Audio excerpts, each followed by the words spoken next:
दुर्गा मंदिर में शहनाई बजाने जाते थे तो उनका घर एक एक दरगाह की तरह था। अच्छा। एक ऐसा जगह जहां सारी जाति के लोग बैठ के आराम से सिर्फ शहनाई सुनते थे। शहनाई सुनते थे। वाह। जो शास्त्रीय संगीत का जो पक्ष है, इसका जो जगह बनता नहीं है फिल्म में, क्योंकि फिल्म में जो संगीत का जगह तो 10% होता है सिर्फ। बहुत कम हमारे फिल्म इंडस्ट्री में कोई साहब का टाइटल किसी को मिलता है, कोई जी बनता है, कोई साहब बनता है। दिलीप साहब हैं, तो रफ़ी साहब हैं। रफ़ी साहब क्योंकि क्लासिकल सीखे थे बड़े बड़े खान साहबों से, तो उनके अंदर रागों की समझ थी। पंचम दा के सेट में जब मैं पहुंचा तो मेरी आंखें चौड़ी हो गई। मैंने कहा ये कहाँ मैं आ गया। बैठकें तो ऐसी होती थी कि आंखों में आंसू आ जाते हैं। दो नैना एक कहानी हो थोड़ा सा दर्द, ये सब था है। तो उसका पीस नहीं बन रहा था किसी से बांसुरी का। कभी कभी गाड़ी लेके किशोरदा को चेज करते थे। अच्छा। हाँ। किशोरदा भी ऐसे थे। तो they were made for each other. वो एक दूसरे के लिए बने थे शायद। किशोरदा बिना बोले कभी कभी स्टूडियो से भाग भी जाते थे। तो पंचमदा ने देख लिया और वो फियाट उनकी पुरानी थी, इटालियन, मुझे याद है अभी भी, उसको चेज करते थे। तो पंचमदा की गाड़ी के सामने, पंचमदा बहुत डेंजरस ड्राइवर थे। अभ्यास कर रहा हूँ अपने रूम में और आशा जी खटखट खटखट खटखट खटखट खटखट, अरे तेरा रियाज सुनने आई हूँ मैं। मुझे क्या मालूम कि किशोरदा कितने बड़े सुपरस्टार है। मैंने एकदम बच्चा था, मैंने बोल दिया दादा मैं ऑर्केस्ट्रा में नहीं बजाता हूँ। अच्छा। हम स्टेज में बैठ के 15-15 मिनट तक साजी मिला रहे हैं, तो फिर युवा बोलते कि अरे ये क्या है। वेस्टर्न वाले तो इतना टाइम बर्बाद नहीं करते। यहाँ पे थोड़ा सा दुख ये है कि फिल्मों में ओरिजिनल कंपोजिशंस की थोड़ी कमी हो गई है। कटपेस्ट म्यूजिक में थोड़ा एकॉस्टिक इंस्ट्रूमेंट, बांसुरी सितार की थोड़ी कम जगह बन रही है।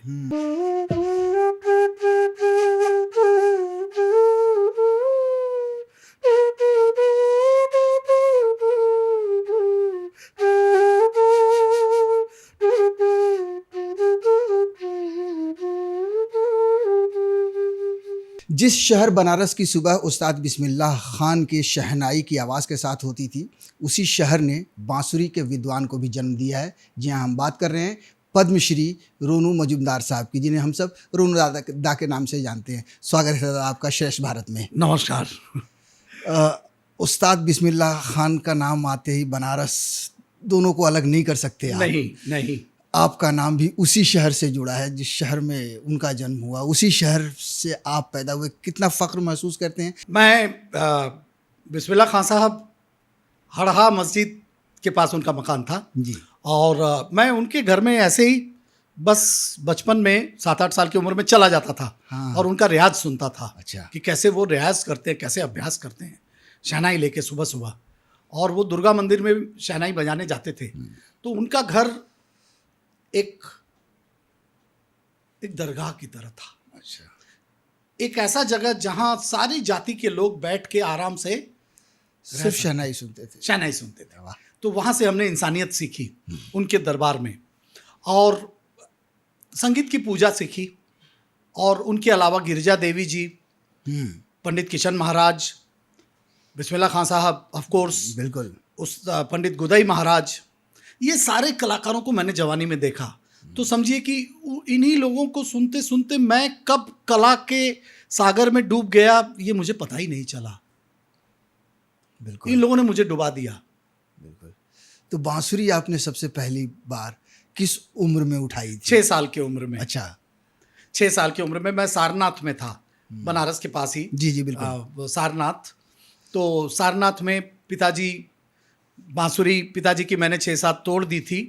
और तो उन्होंने सज़ा के तौर पे मुझे ये सज़ा दिया कि जितनी बांसुरियाँ तुमने तोड़ी है उतने घंटे तुम अभ्यास करो, रियाज करो और पसीना बहाओ।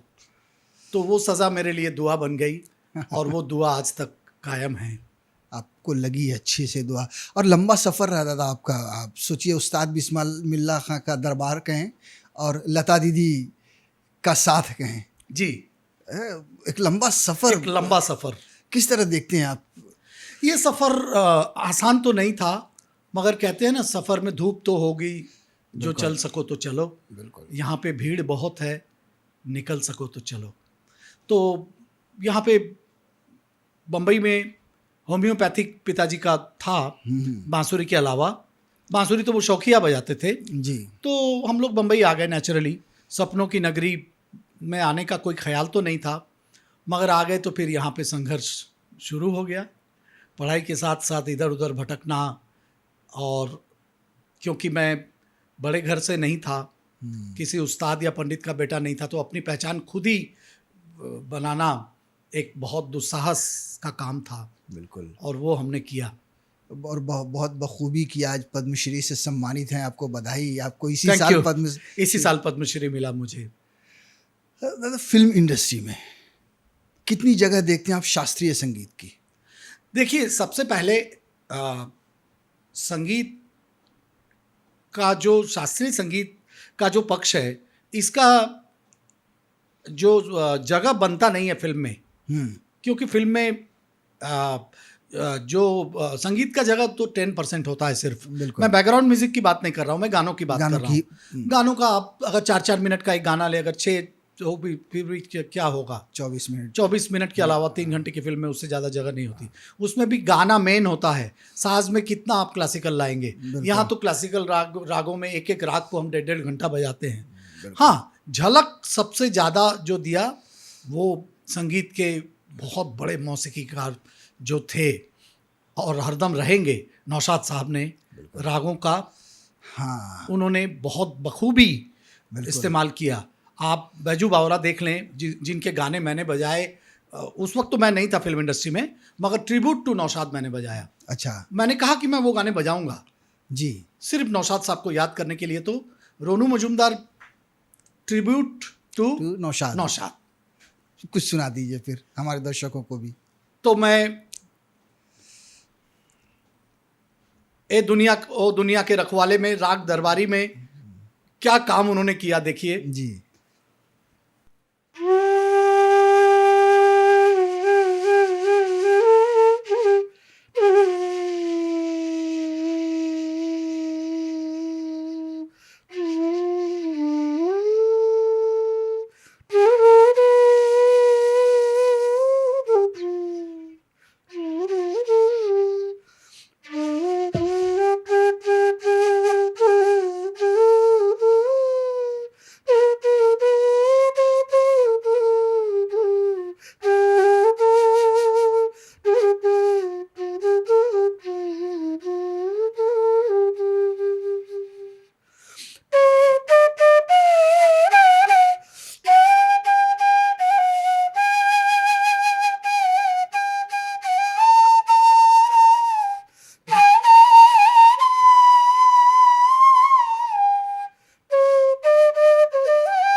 ए दुनिया के रखवाले सुन दर्द भरे मेरे नाले। तो इसको नौशाद साहब ने राग दरबारी को जीवंत कर दिया। उनको 5 ही मिनट मिला, ना कि 5 घंटे मिले। मगर नौशाद साहब की करामत आप देखिए। मैं लोगों से ये कहना चाहता हूँ कि वो नौशाद साहब जो बुजुर्ग हो गए थे जब मैं फिल्म इंडस्ट्री में आया 1980 में, तो मैंने कुछ एल्बम बजाए। नौशाद साहब का समय तो जा चुका था। हाँ, करीब आर डी बर्मन ये लोग टॉप में थे, मगर वो संगीत दे रहे थे टीपू सुल्तान सीरियल में। हाँ। तो मुझसे बजवाते थे। अच्छा। और इतना प्यार करते थे मेरे क्लासिकल नॉलेज की वजह से। अच्छा। बोले आओ तुम। मैं विलायत खान साहब के साथ मैंने महफिलें साझा की है। अच्छा। तो वो बात मैं तुम्हारे अंदर देखता हूँ। अरे वाह। तो मेरी बांसुरी से बहुत मुतमईन थे वो, बहुत पसंद करते थे हमें। उस गाने की जिक्र जिस पे आपने अभी बांसुरी बजाई, उस गाने को रफ़ी साहब ने भी क्या खूब निभाया है। उसको ऐसे निभाया क्योंकि सीधी सी बात है, क्यों मोहम्मद रफ़ी साहब, हम रफ़ी साहब के नाम से उनको बहुत कम, हमारे फिल्म इंडस्ट्री में कोई साहब का टाइटल किसी को मिलता है। कोई जी बनता है, कोई साहब बनता है। दिलीप साहब हैं, तो रफ़ी साहब हैं, है ना? बिल्कुल। तो रफ़ी साहब क्योंकि क्लासिकल सीखे थे बड़े बड़े खान साहबों से, तो उनके अंदर रागों की समझ थी, बिल्कुल। इसीलिए वो ऐसा गा पाए। या फिर मन तड़पत हरिदर्शन को आज वाह। मालकौंस राग में, बिल्कुल तो इसीलिए रफ़ी साहब हैं। बिल्कुल। कुमार गौरव की फिल्म में बजाया है जी जी आपने। जी। थोड़ा सा अगर उसके बारे में बताएं, कैसा था अनुभव, किस तरह से उस जो आपने जो तान छेड़ा था या जो तान थी आपकी जी बांसुरी की, जी अगर जी। मेरे शब्द गलत हो तो मैं माफ़ी आपके चाहता सब हूँ। बहुत सही हैं, तानी छेड़ी थी। हाँ, तो किस तरह से मतलब जगह बनी थी उन तान की उन गानों में? दरअसल बात ये हुई कि आर डी बर्मन साहब को बांसुरी की बहुत ज़रूरत थी, क्योंकि पंडित हरिप्रसाद चौरसिया जी का नाम बहुत होने लगा था सुना, उस दौर हाँ में। हाँ हाँ। तो वो लक्ष्मीकांत प्यारेलाल के रिकॉर्डिंग्स बजा के ही उनको समय नहीं मिलता था। अच्छा। तो आर डी का कैसे बजाएं वो दो दो जगह। जी। तो मुझे जब पंचम दा दक्षिणामोहन टैगोर, मेरे गॉडफादर टैगोर दादा ले गए फिल्म सेंटर उनका अड्डा हम लोग बोलते थे, इसका हाँ। अड्डा ये है, अच्छा। लक्ष्मीकांत प्यारेलाल का अड्डा ये है। अड्डा मतलब उसका ठिकाना। हाँ, ठिकाना। तो बस पंचम दा के सेट में जब मैं पहुंचा तो मेरी आंखें चौड़ी हो गई। मैंने कहा ये कहाँ मैं आ गया, अच्छा। ये कौन सी जगह है, इतने म्यूजिशियन बैठे हैं, 150 म्यूजिशियन, ये क्या एक साथ बजाएंगे? तभी तो डबिंग का जमाना था नहीं। बिल्कुल। कुमार गौरव के पिताजी राजेंद्र कुमार बैठे हुए, कुमार गौरव नया लड़का वो बैठा हुआ चॉकलेटी हीरो की तरह, और और बैठे फिल्म का नाम भी लव स्टोरी। लव स्टोरी, और लता जी बैठी हुई, और बैठे हुए किशोर दा के सुपुत्र अमित कुमार। जी। पंचम दा ने पूछा राग खमाज आता है? मैंने कहा हाँ सुनाओ। अच्छा। सुनाया मैंने। हाँ खुश हो गए। तब मालूम पड़ा कि मैंने उनके डॉक्यूमेंट्री में भी बोला है हाँ हाँ। कि अच्छा। राग खमाज के बादशाह है वो। खैर साहब फिर बोले नोटेशन आता है? मैंने कहा हाँ। बोले बैकग्राउंड म्यूजिक कभी बजाया? मैंने कहा ना। अच्छा। बोले कोई बात नहीं, वो भी सीख जाओगे, इसको सब डेट मेरा दे दो। बिना सुने, अपने मैसेंजर का ज़माना हुआ करता था, मैसेंजर से बोले कि इसको सारा डेट दे दो, सारा date. RDFC, R D Burman, Rahul Dev Burman, FC मतलब फिल्म सेंटर। अच्छा। दे दिया। तो पहला पीस बोले कि पहला सोलो तू बजा, याद आ रही है, याद आने से तेरे जाने से जान जा रही है। तो उसके शुरू का जो पीस था, फिर मैंने उसको बजाया। अगर बिल्कुल आप बिल्कुल इजाज़त सर। दे तो मैं, इजाजत नहीं, मैं तो आपसे अनुरोध करने वाला था। देखिए इस पीस की मिठास। जी।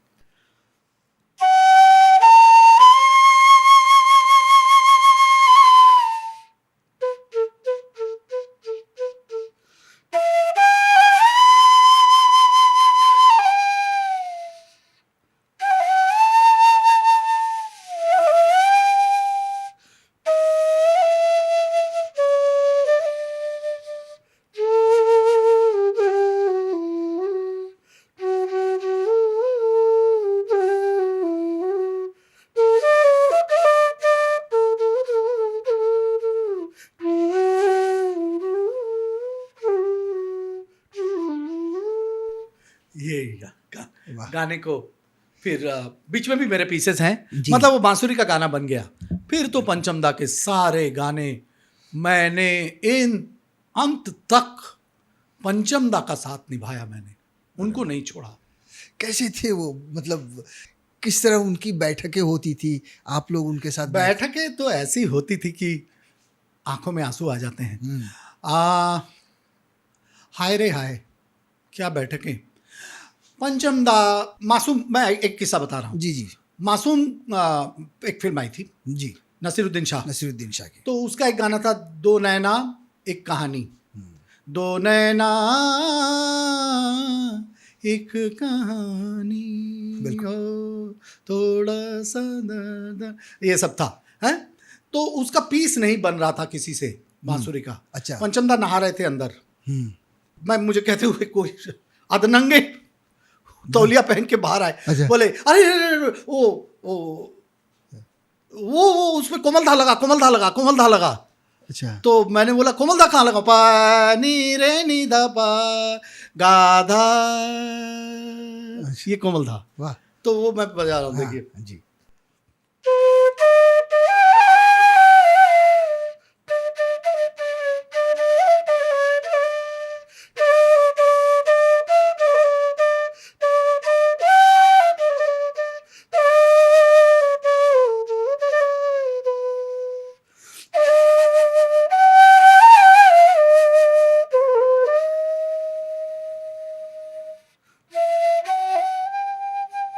वो कोमल था ने गाने में एक दर्द भर दिया, क्योंकि जिस बच्चे जो एक्चुअली बच्चा नसीरुद्दीन शाह का होता है, जी। उस बच्चे को वो बच्चा कह भी नहीं सकते। तो उस बाप के अंदर का दर्द, और वो बच्चा जानता है कि मेरा बाप है, मगर उसको प्यार नहीं मिलता, न माँ का न बाप का। तो वो दर्द, तो ऐसे थे हमारे पंचमदा। वो पागलों की तरह संगीत को प्यार करते थे। कभी कभी गाड़ी लेके किशोरदा को चेज करते थे। अच्छा। हाँ, हाँ। किशोरदा भी ऐसे थे। हाँ। तो they were made for each other, बिल्कुल। वो एक दूसरे के लिए बने थे शायद। तो किशोरदा बिना बोले कभी कभी स्टूडियो से भाग भी जाते थे। हाँ। और पंचमदा ने देख लिया, और वो फियाट उनकी पुरानी थी, इटालियन, मुझे याद है अभी हाँ, भी, हाँ। उसको चेज करते थे। तो पंचमदा की गाड़ी के सामने, पंचमदा बहुत डेंजरस ड्राइवर थे, अच्छा। तो ले जाके कैसे भी करके ओवरटेक करके सामने जाके खड़ी कर देते थे किशोरदा और की वो- गाड़ी के? हाँ, आगे अच्छा। करके किशोरदा एम्बेसडर में जाते थे। हाँ। मुझे दोनों की गाड़ी इतनी याद आती है। तो और किशोरदा की आदत थी हाथ ऐसे बाहर करके बैठते थे। ओके। बोले किशोरदा चलो चलो चलो चलो चलो, गाड़ी गाली करो, वापस करो, मैं वापस। चेज कर रहा हूँ। हाँ। तो लेके आते थे अच्छा। रिकॉर्डिंग करने के लिए। वाह, क्या बात। बहुत बहुत प्यारे। फिर तो आशा जी के साथ भी अच्छा खासा ये रहा होगा आपका आशा जी अनुभव। के साथ सबसे ज्यादा मेरा क्लोजनेस रहा। हाँ। आशा जी की तो मेरी ऐसी तस्वीरें भी वायरल हो रही कि मैं मॉस्को में लुंगी पहन के अभ्यास कर रहा हूँ अपने रूम में, और आशा जी खटखट खटखट खटखट खटखट खटखट, अरे तेरा रियाज सुनने आई हूँ मैं। हाँ। हाँ, तू रियाज कैसे करता है, अच्छा। सुना। अच्छा। तो मैंने बोला अभी आप आ गई, रियाज कैसे रहेगा, अभी तो ये प्रदर्शन ही बन गया, अब तो हाँ। पब्लिक, अभी आप आ गई तो आपके सामने वो रियाज थोड़ा ही रहेगा। तो बोलती है नहीं नहीं, तू रियाज कर, तू सोच मैं नहीं हूँ। हाँ। तो इतना प्यार करती थी, क्योंकि वो जो इजाज़त फिल्म में मैंने जब बजाया, जी। खाली हाथ शाम आई है खाली हाथ जाएगी, हाँ। तब से वो मेरे प्रेम में इतनी उनकी आशीर्वाद, वो एक माँ बेटे का प्रेम संबंध आप कह सकते हैं, बिल्कुल। कि वो प्रेम निश्चल संगीत में। मैं उनके घर भी जाता था प्रभु कुंज, कभी अच्छा। उनकी तबीयत खराब हो, मैं जाता था, दीदी आप ठीक है कि नहीं। हाँ। दीदी तो इंडस्ट्री में कहने का एक हाँ। चलन है हमारे इंडस्ट्री में, दीदी दादा हाँ। साहब और ये सब, मगर वो थी माँ जैसी, मेरी माँ की उम्र की है। बिल्कुल। अभी आपने कहा कि अंत तक साथ नहीं छूटा आपका और पंचमदा का। 1942 अ लव स्टोरी, मेरे जी। ख्याल में वो उनकी आखिरी की ही फिल्म है। जी, उसमें भी आपने उसमें भी मैंने बजाया। हाँ, क्या शानदार। थोड़ा सा अगर दर्शकों को एक बार याद दिला दीजिए, वैसे कोई भूला नहीं है न उन गानों को न उस पीस को, फिर भी। मेरे पास पंचमदा आए और बोले कि बाबा का वो गाना सुना, बंगला गाना, रोंगेला रोंगेला रोंगेला रे रोंगेला। अच्छा। तो मैंने बोला हाँ सुना है। बोले इसी को फ्लूट में बजा, रोंगेला को। अच्छा। तो इस तरह से वो कुछ ना कहो का इंट्रो बना। देखिए,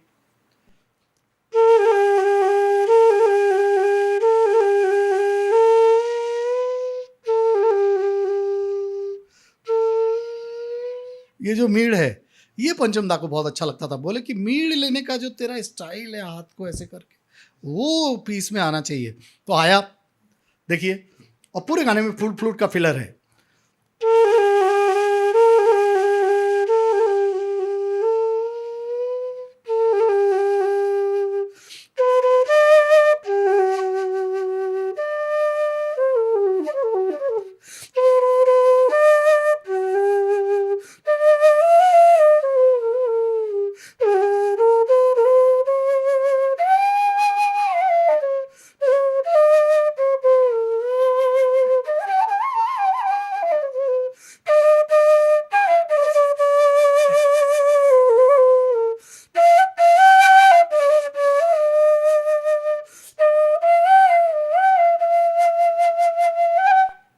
थमसा गया है, तो और जहां एक थमसा मैं- गया वहां गाने को भी थमा दिया उन्होंने।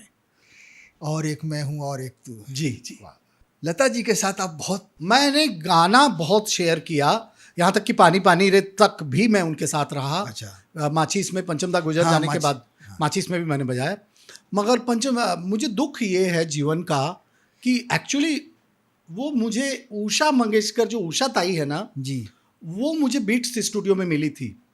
तो मैं किसी और का डबिंग कर रहा था, मेरे ख्याल में मैं हरि भाई का मैं डबिंग कर रहा था। अच्छा। तो डबिंग सुन के बोली क्या सुर होता है। मैंने आज देखा, अच्छा। ये रोनू के प्लेइंग में सुर में डूब के निचोड़ के बजाता है ये। तो मुझे आके बोली तेरा जो सुरीलापन है वो लता जी कि स्टेज में चाहिए। अच्छा। तो फिर मैंने मेरा क्योंकि क्लासिकल में भी हाँ। मेरा सोलो एज रोनू मजूमदार ब्रांड में बन चुका था, तो मुझे समय नहीं मिला उनके साथ स्टेज में लाइव बजाने का। हाँ। एक्चुअली वो सपना मेरा अधूरा रह गया। मैं अच्छा। चाहता था कि दीदी खड़ी होकर पब्लिक में गा रही है, हाँ। ऐसा समा न होता, और मैं बजाऊं, तो ये नहीं पूरा हो पाया। किशोर दा के साथ हुआ। अच्छा। हाँ, किशोर दा के साथ स्टेज की कुछ मैं कहूँगा वो दास्तान। भयानक थे। अच्छा। इन ए सेंस बहुत स्वीट भयानक। हाँ। मैं आपको बता रहा हूँ, बंगाल क्लब के प्रोग्राम के लिए मैं फिल्म सेंटर में बैठा था, किशोर दा आगे निकले और वो सीधा किसी को देखते नहीं थे, अपने बूथ में जाते थे। मगर उस दिन पता नहीं क्या हुआ, मुड़ के मेरे पास आ गए, बोले पीलू क्यों बजा रहा है? पीलू बजाने से मुझे बहुत दुख होता है। अच्छा। तो पहाड़ी बजा, पहाड़ी। हाँ। तो मैंने कहा ठीक है दादा, मैं पहाड़ी बजाऊंगा। अच्छा। मैं डर गया। फिर आगे बढ़े, फिर मुड़ के मेरे पास आए, बोले ये फला फला फला डेट है, 25-28 जो भी होगा, हाँ। मेरे साथ बजाएगा षणमुखानंद हॉल में। हाँ। मैंने कहा दादा, अच्छा बचपन में क्या होता है कि एक बच्चे को आप ब्लैक कोबरा सांप भी दे देंगे तो वो उससे खेलने लगेगा। बिल्कुल। मुझे क्या मालूम कि किशोर दा कितने बड़े सुपरस्टार है। हाँ, सही बात। मैंने एकदम बच्चा था, मैंने बोल दिया दादा मैं ऑर्केस्ट्रा में नहीं बजाता हूँ। अच्छा। सोचिए, किशोर कुमार को कहाँ तो नाराज होके मुझे बोलना चाहिए स्टूडियो से निकल जा। हाँ। पंचम को मैं बोलता हूँ आगे से तुझे ना रखे, होना चाहिए। बिल्कुल। मैं उनकी जगह होता तो इतना गुस्सा हो जाता। हाँ। वो क्या कह रहे हैं मालूम है? अरे नहीं बजाएगा तो शिवाजी पार्क का पूजा कैसे होगा? मेरे जैसा कंजूस फ्री में गा रहा है। हाँ, कंजूस तो थे नहीं, वो तो महादानी थे। हाँ। कहने की बात है, ये लोग फैलाते हैं, कुछ तो लोग कहेंगे, लोगों का काम है कहना। किशोर कुमार ने मुझे अपने साथ बजवाया। फिर मैंने बोला दादा मुझे माफ कर दीजिए, मैं बजाऊंगा। और फिर मैंने चिंगारी में, जब मैं चिंगारी कोई भड़के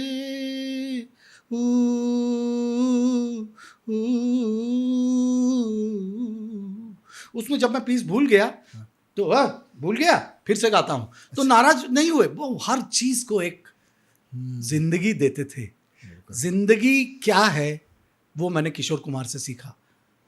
अभी मैं परसों की बात बता रहा हूँ, मेरा बेटा ऋषिकेश जी। वैसे तो मेरा शिष्य है, मगर मेरा दोस्त भी तो है। हाँ, अब उसका चप्पल मेरा चप्पल एक हो गया तो दोस्त भी है। बन गया, बिल्कुल। तो मेरा एक पीस सुन रहा था, यू एंड मी, जो अभी रिलीज होगा। जी। अभी उसकी तैयारी पूरी हो चुकी है, एक सिंगल। पहले गांधी तो मैंने रिकी केज के साथ किया, दोनों मेरे सिंगल, रिकी केज और मेरा हिट, सुपर हिट हो गया ऑलरेडी, गांधी एल्बम जो। जी। रिकी का मेरा तो चलता रहता है। रिकी केज ने मेरे साथ पहले भी हमरी अटरिया में आजा रे संवरिया, वो भी रिकी ने बजाया। और खैर रिकी मेरा दोस्त है। तो खैर, तो मेरे बेटे ने मुझसे पूछा, ऋषिकेश ने, कि बाबा ये जो पीस आपने बजाया, ये सब में इक्वल वेटेज, वजन कैसे आ रहा है हर नोट पे? अच्छा। मैंने कहा बेटा किशोर कुमार की वजह से। हाँ, किशोर कुमार की वजह से। उनके गाने में आप कोई लफ्ज को कमजोर नहीं देखेंगे। छू कर मेरे मन को किया तूने क्या इशारा, तो इशारा में वो हस्की लाते, क्या इशारा, मगर इशारा आपको मालूम पड़ता है कि इशारा कहा। आपको ऐसे नहीं सुनना पड़ता कि अरे क्या बोला, क्या शब्द है, सुनूं तो, ऐसा आपको नहीं लगेगा। तो वो मैंने बांसुरी में लाया कि हर नोट मेरा एक ही वजन में हो। अगर मैं चाहूं तो कमजोर कर लूंगा रुलाने के लिए, जैसे कि हम लोग कभी कभी रुलाने का पीस बजाते हैं। अच्छा। बैकग्राउंड म्यूजिक में जब सनी देओल का वो जो प्यारा कुत्ता था बेताब, सनी देओल की पहली फिल्म में धर्म जी बेताब। हाँ। हाँ, तो धर्म जी तो मेरे साथ पंजाबी में बात करते थे। अच्छा। मैं जो 9 भाषाएं बोलता हूँ उसमें पंजाबी मेरी बहुत स्ट्रांग है। ओके। तो धर्म जी ने मैनू कहा, यार तेरी बंसरी ते रुला देंदी है, क्या सोना बजाया तू। तो वो उसमें जो विब्राटो देते, कंपन, तब हम सॉफ्ट करते हैं। बेताब का देखिए शुरुआत का मेरा जो कुत्ता मरने का जो सीन है मेरा,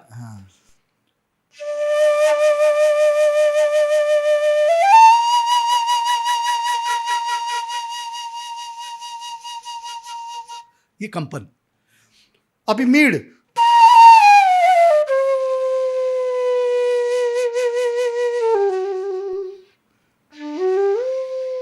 तो आपका अपने आप मन दुखी हो जाएगा कि हाय रे, मेरा प्यारा कुत्ता जो मेरे मित्र से ज्यादा बड़ा है, उसने मेरे लिए अपने सीने में गोली खा ली, तो वो दुख मैंने बांसुरी से निकाला था। और धर्म पाजी मेरे को सीने से लगा लिए थे।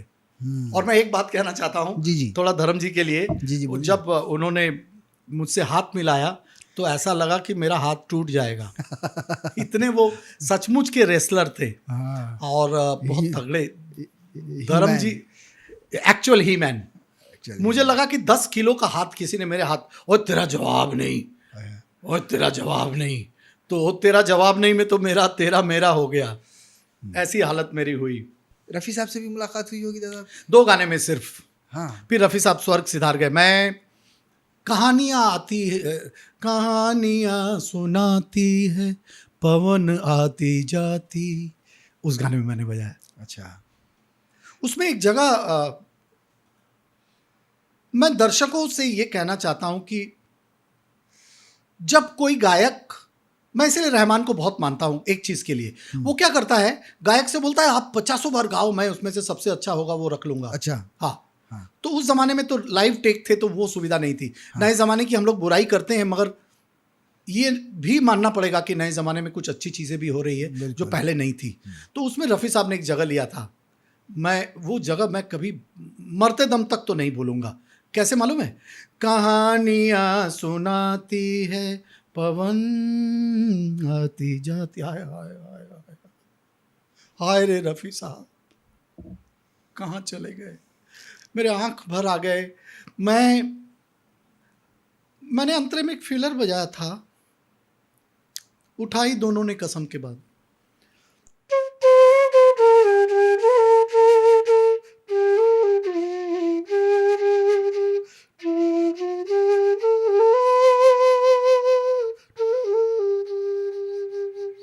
अंतरा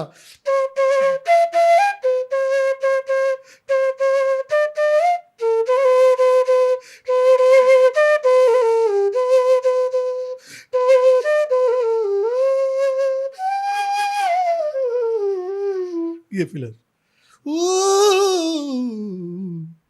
कहानियां सुन, और जो उन्होंने गाया था वो मैं बजा के सुना रहा हूं क्योंकि मेरे दिल में है।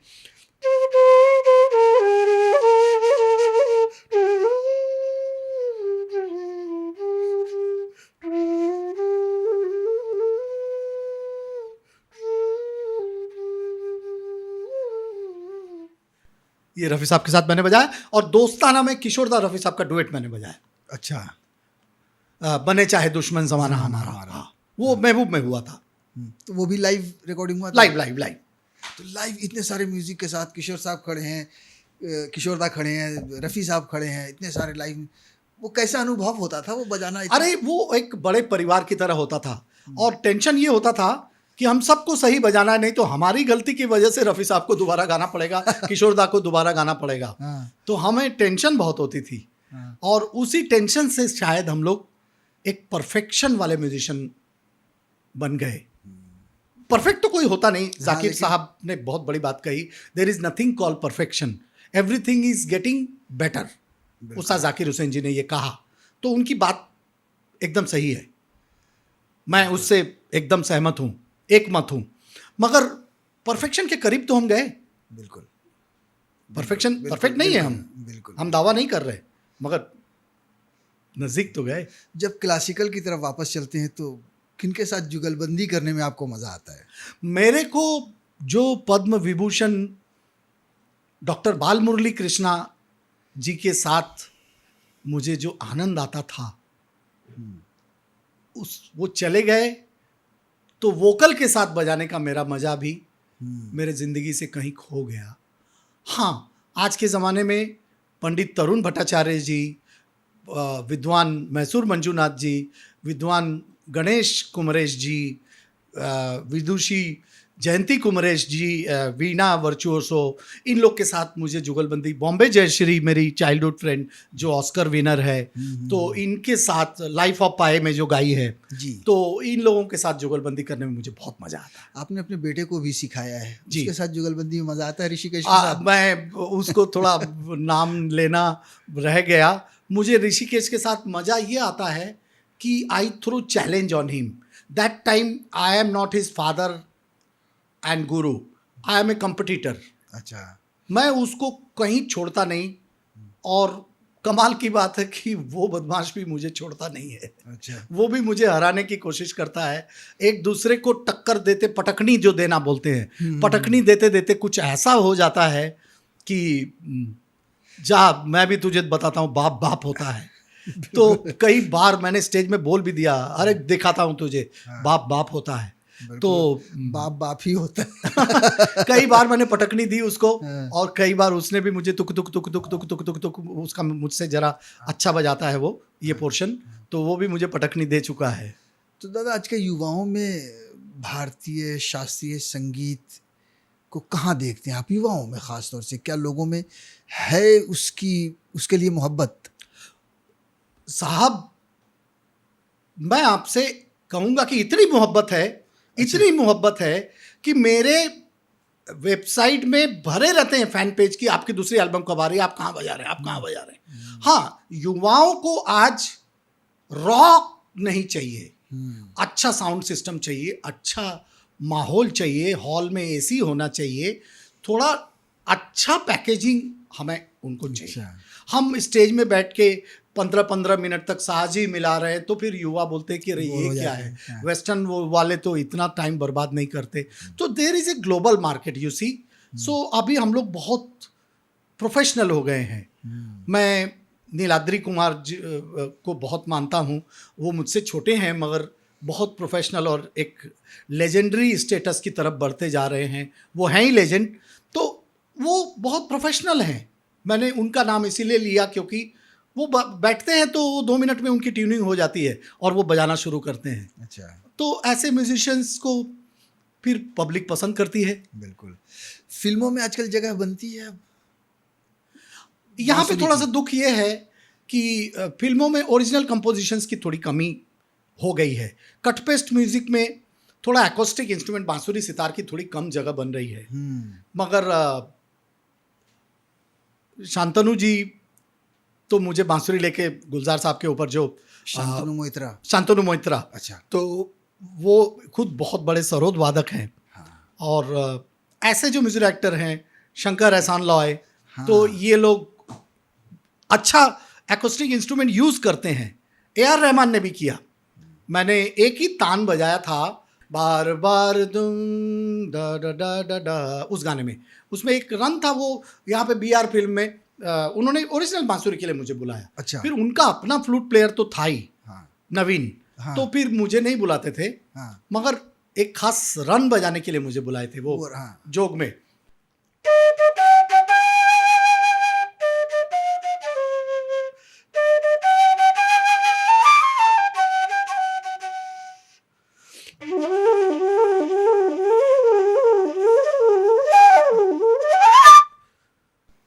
इतना अच्छा रन उन्होंने मुझे पूरी छूट दी।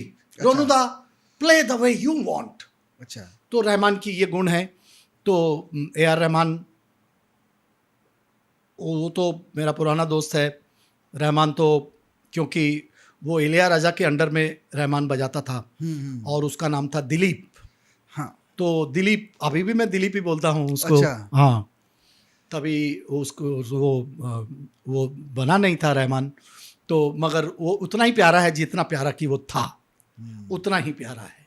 इलिया राजा भी बहुत बड़े संगीतकार हैं, बहुत बड़े, कितने गाने बजाए मैंने, कितने। अच्छा। उनका क्या? हाँ, सदमा मैंने बजाया, श्रीदेवी की पहली फिल्म सेंटर में। फिर उनके साथ थोड़े दिन गैप रहा क्योंकि मैं आर डी बर्मन से फुर्सत नहीं मिलती थी मुझे। और फिर मैंने दलपति में बजाया। दलपति मणिरत्नम जी की लास्ट फिल्म राजा सर के साथ, उसकी रिकॉर्डिंग हुई बॉम्बे लैब, आगर बाजार, सिद्धि विनायक। तो उसमें एक पीस इतनी मुश्किल है, मेरे जो फैंस हैं बांसुरी वाले समझ सकते हैं कि ये पीस कितना डिफ़िकल्ट है। दलपति का मैं पीस बजा रहा हूँ अभी पुरिया धनाश्री में, मध्यम को सा करके। बांसुरी वाले खास करके ज़रा इसको सुने।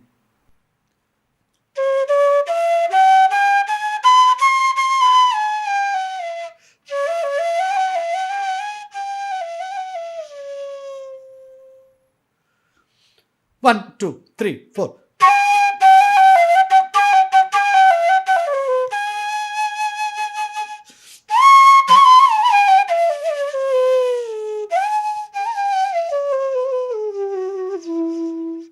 ये आसान नहीं है बजाना, बिल्कुल।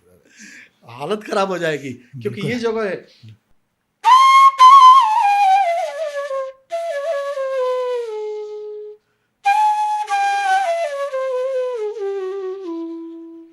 बजाने के लिए सालों साल की साधना लगती सालों है सर। साल की साधना है। इस पीस को बिल्कुल। कोई बजा दे तो बिल्कुल फिर वो आर्टिस्ट है। बिल्कुल बिल्कुल सर। अब करियर के इस पड़ाव पर पिछले दिनों को याद करते हैं, जब रफ़ी साहब, किशोर दा, लता जी जब उनकी महफिलों में बैठा करते थे, बजाया करते थे, किस तरह से, थोड़ा सा हमारे दर्शकों के साथ शेयर कीजिए। अभी हम लोग सब काम कर रहे हैं, जैसे बच्चन साहब कहते हैं कि हमारा वो ज़माना था, ऐसा कभी नहीं कहना चाहिए। बच्चन साहब की ये बात, अमिताभ बच्चन जी की, मैं मानता हूँ, और उनकी इस बात ने मुझे इतना प्रेरित किया कि मैं कह नहीं सकता आपको कि जो अब हम बजा रहे हैं तो ये अपना ही ज़माना है।